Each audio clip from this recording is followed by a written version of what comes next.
আপনার কাছে আধার card, voter card তো আছে, তাই না? তা বলে কি আপনি ভারতীয় নাগরিক? হাইকোর্টের সাম্প্রতিক একটি রায়ে সম্পূর্ণ ক্লিয়ার কাট বলে দেওয়া হয়েছে যে আধার কার্ড বা ভোটার কার্ড থাকলেই ভারতীয় নাগরিক কিন্তু না। তো বন্ধুরা, বিষয়টি আজকে জানবো এই ভিডিওর মাধ্যমে। সম্পূর্ণ ভিডিওটি শুরু থেকে লাস্ট অব্দি অবশ্যই দেখে নেবে। প্রথমে আমরা জানবো হাইকোর্টের নির্দেশে কি বলা হয়েছে। সম্প্রতি একটি মামলায় হাইকোর্ট স্পষ্ট জানিয়ে দিয়েছে আধার কার্ড, ভোটার কার্ড হলো একটি পরিচয় পত্র মাত্র। এটি ভারতীয় নাগরিকের কোনো প্রমাণপত্র নয়। অর্থাৎ কারো কাছে আধার কার্ড বা ভোটার কার্ড থাকলেই সে নিজেকে ভারতীয় নাগরিক হিসেবে প্রমাণ করতে পারে না। ভারতীয় নাগরিক প্রমাণ করার জন্য আরো অন্যান্য ডকুমেন্টসের প্রয়োজন হবে। দ্বিতীয়ত হচ্ছে কেন এই নির্দেশ।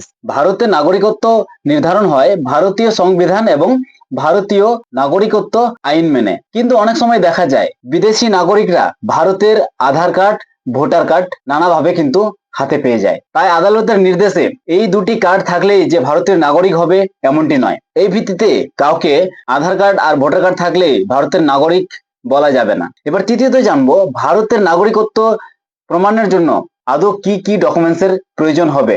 কোন ডকুমেন্টসটি হচ্ছে ভারতের নাগরিকত্বের প্রমাণ। এর আসল প্রমাণ কি একবার দেখে নেব। ভারতের নাগরিকত্বের জন্য বেশ কিছু ডকুমেন্টসের প্রয়োজন হয়, যেমন জন্মের সার্টিফিকেট, বাবা মায়ের নাগরিকত্বের প্রমাণ, পাসপোর্ট আর সরকারি স্বীকৃতি, অন্যান্য ডকুমেন্টস। এবার চতুর্থ হচ্ছে সাধারণ মানুষের জন্য এর প্রভাব কি।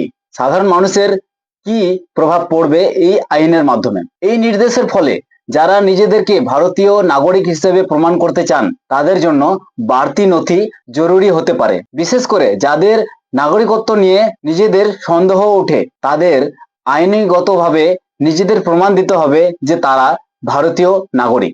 বন্ধুরা, সবশেষে আমরা জানবো এই রায় ভারতীয় নাগরিকত্বের যাচাইকরণের একটি গুরুত্বপূর্ণ দিক হলো এই সিদ্ধান্ত। তাই শুধুমাত্র আধার কার্ড বা ভোটার কার্ড থাকলেই নিশ্চিন্ত হওয়া যাবে না যে আমি নিজে ভারতীয় নাগরিক কিনা। যদি আপনার এই ভারতের নাগরিকত্ব নিয়ে কোনো সংশয় থাকে তাহলে যথাযথ নথিপত্র ঠিক রাখুন। আর বন্ধুরা, এই ভিডিওটি আপনার বন্ধুদের অবশ্যই শেয়ার করে দেবেন এবং যাতে সবাই এই সঠিক তথ্য জানতে পারে। আর এমন আরো গুরুত্বপূর্ণ আপডেট পাওয়ার জন্য আমাদের এই নির্মল সিএসসি সেন্টার ইউটিউব চ্যানেলটি অবশ্যই সাবস্ক্রাইব করে পাশে থাকবেন।